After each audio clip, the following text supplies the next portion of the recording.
Let's take a look now at the strategies: easing transitions, planning ahead, redirection, and providing choices.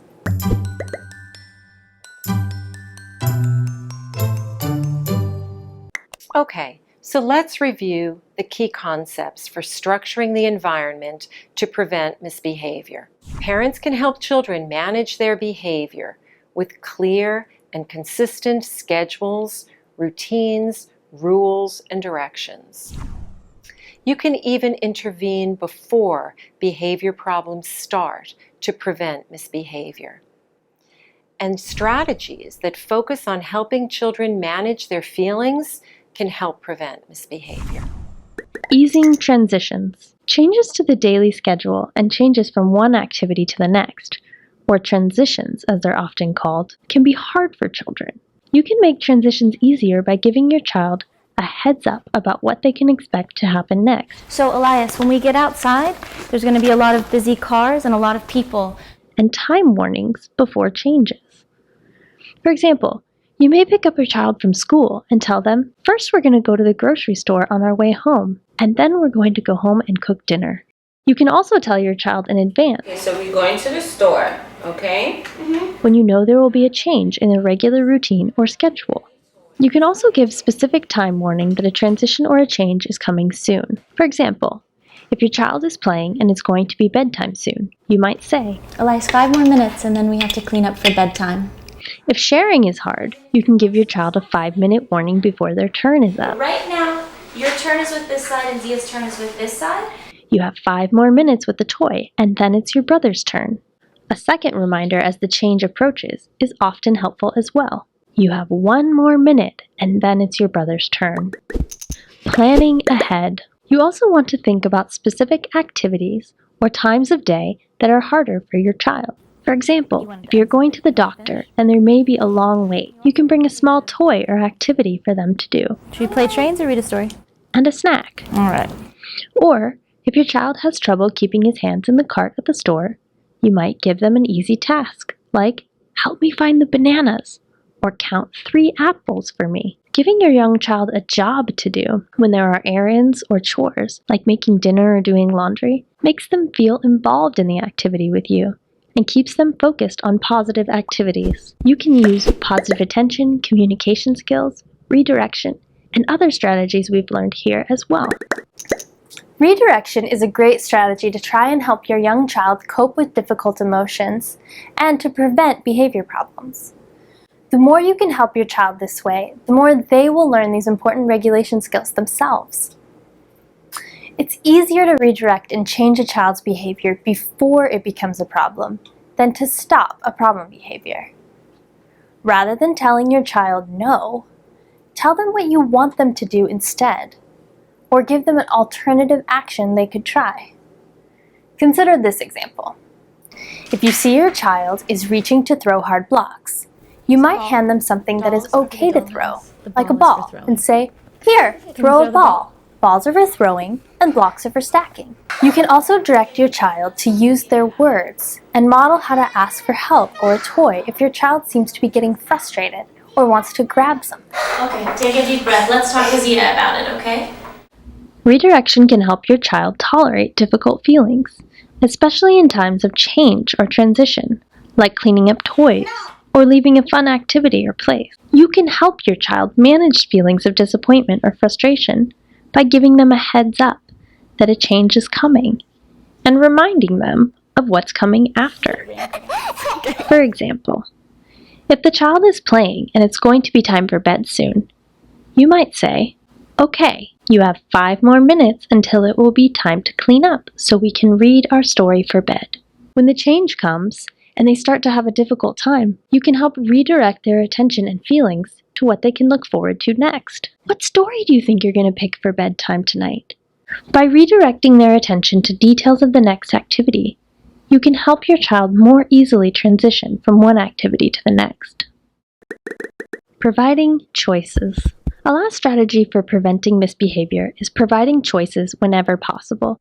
children want to make some choices themselves, an important developmental process for young children involves developing a sense of independence and autonomy. This can often lead to them wanting to do things all on their own and asserting their opinions, often by saying, Nope. Parents can help support this development and reduce conflict by letting their child have choices when possible. Here are your plate color choices. What do you think? A few things to keep in mind about choices. It's good to limit the number of possible choices to a few that are okay with you. For example, you can say, do you want to wear the blue shirt or the striped shirt today? Directions and choices can be combined to let the child feel in charge of something. Do you want to wear your black shoes or your pink shoes? Please put your shoes on. Even if the child always chooses the same thing every time, just asking can help the child feel like they have some control. Using these strategies can make a big difference for families with young children. It is much easier and more pleasant to prevent problem behaviors than to manage them once they come. And with every time you can help your child through difficult feelings and situations, the more they will develop the ability to do this for themselves.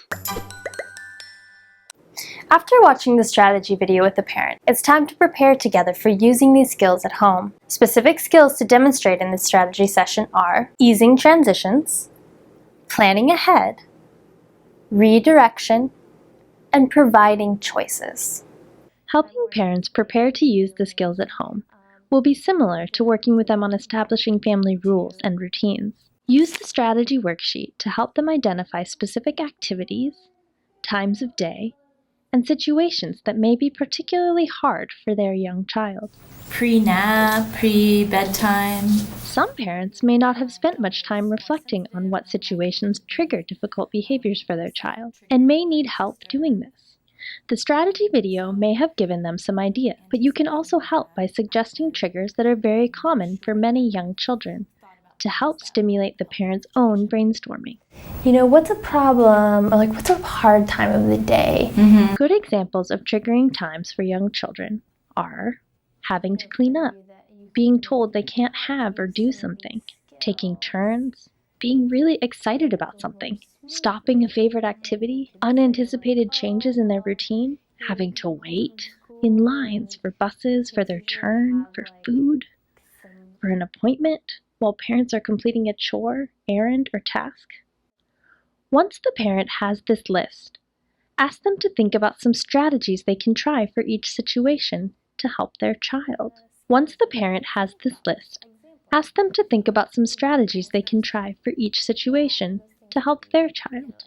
Be sure to have them try to come up with phrases, responses, and actions themselves without giving them your own examples, so that they can practice developing these skills.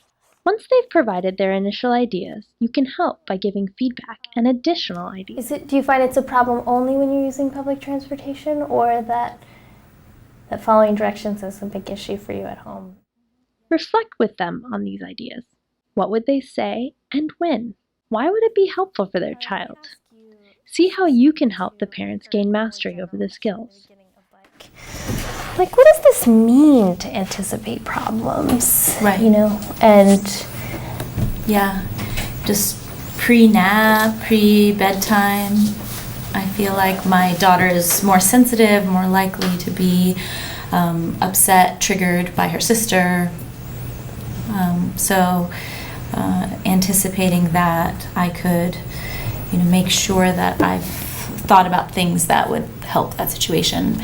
Make sure that I start the bedtime ritual soon enough that she doesn't get to that really tired, exhausted place. If it's a pre-nap situation, she could also be hungry, and that seems to exacerbate it. So, so just making sure I have a snack on the ready. yeah, So, absolutely. and Can you think of other times of day, a few other times of day that are difficult, or times of day or activities that are hard? waiting is always hard. Of course. So if she had a toy, if I always had a way for, she loves coloring, so if I always had just even a piece of paper and a few crayons, I think that would really help. Yeah, that's definitely what they're talking about in terms of anticipating those problems and planning ahead a little bit for those tricky times. Absolutely. Yeah. So snack and a toy, and probably like some milk or water or something. Yeah. Yeah. So let's think of one of those specific times you mentioned a moment ago. This time when it's time, you said, before nap or before bedtime. Yeah, what that's does always that look hard. like? Yeah, It's always hard because they're having so much fun playing, and it's really hard to then say, okay, now it's time to stop that, clean up, and go into the bath time, our bedtime ritual. Yeah, so all of these tasks that are not fun, Right. not as fun. Yeah. Yeah, I mean, they can be fun. I mean, often they enjoy those things too, but it's a time where I have to say, okay, it's time to stop doing that, whatever they're having fun doing. Yeah, sure. Like we saw in the video, change is really hard. Right. It's often those moments of change. Yeah. Well, based on what we saw in the video, can you think of some of the ways that you could use skills to make that change or that transition easier for your daughter? Sure. Okay, so giving a time warning. Yeah. So I definitely could start saying, okay, you have 5 minutes of play before we have to clean up for bedtime. Absolutely. To just give them that kind of warning that it's coming. Yes. I think that would help. Definitely. And what else? I think redirecting. So they do have fun doing bath. So as opposed to just saying, okay, stop what you're doing and it's bath time now, I could say, wow, I wonder what toys we'll play with in the bath. What toy would you like to play with in the bath? And kind of encourage them into the bath that way. Yes, redirecting their attention to the next thing that's coming. Yes, redirection. Very helpful. Redirection. Okay, and what are some other things? Well, what about when it's hard, when your child is showing you that it's hard to clean up or that the change is hard? So empathy, validating their feelings or naming their feelings. Yeah, the skill that we were talking about, labeling feelings. Labeling feelings. So I could say, oh, it's so frustrating to not be able to finish building your structure, or that makes you angry that you don't have more time. Absolutely. Yeah. Yes, exactly. Yeah. And I think if using all of those things together could really make that transition from playtime to bath time go easier. Definitely. I think that those would make it smoother. Great. Well, let's look at our worksheet and we can plan for what practice is going to look like at home this week. Okay. Does that sound good? Before ending the session, help the parent to look ahead to using the skills at home and identify with them some goals. Which transitions or behaviors will they commit to practicing the skills with in the coming weeks? Use the space provided on the handout to help facilitate this brainstorming.